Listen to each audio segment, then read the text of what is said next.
خو زمیدار ډېر خوږ اواز لري او د دې ټپه ډېره مشهوره ده. نو ماما ته ووایي چې په خپل اواز راته یو څو ټپې وکړي. وی پزن کدن د جباو بنشا ما ته د ټول عمر دروغ ویلیونه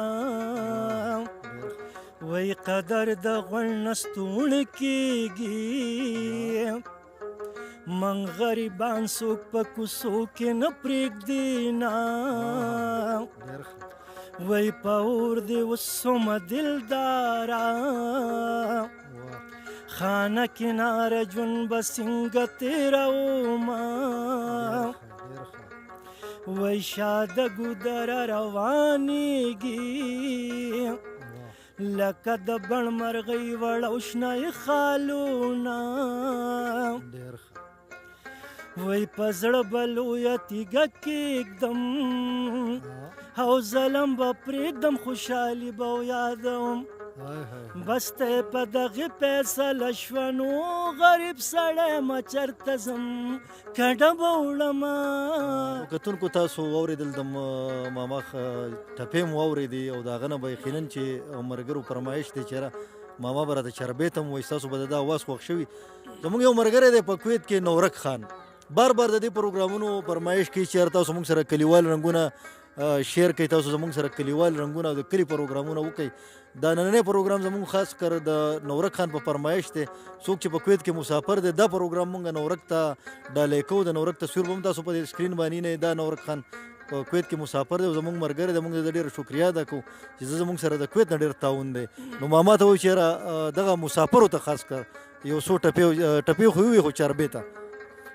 د ملنګ چې پاتې کېږي دا بس وي یو بکن یو بکچکول یو بډیواوي صد درب کو ډګې وچ بواخوي د غریبو د ملنګو خو بس دغه زندګي وي جاړم زکه ز جان زه وایم تا ته د غریبو بندګي وي نو سله زل پې اړوي په شاز دې مېلمه کړمه ډېر زیات خفه کړمه او ډېر زیات خفه کړمه نو سله زل پې اړوي په شاز دې لمبه کړمه ډېر زیات خفه کړمه او ډېر زیات خفه کړمه تور زل پې ګورې ستا او زه پکې راګیر شومه او شان لکه د اورې ستا ولې درنه ویر شومه تور زل پې ګورې ستا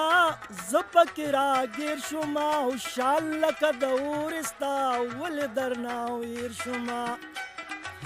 خامخا مینت خو دې د ورځې یو شیبه کړمه ډېر زیات خفه کړمه او ډېر زیات خفه کړمه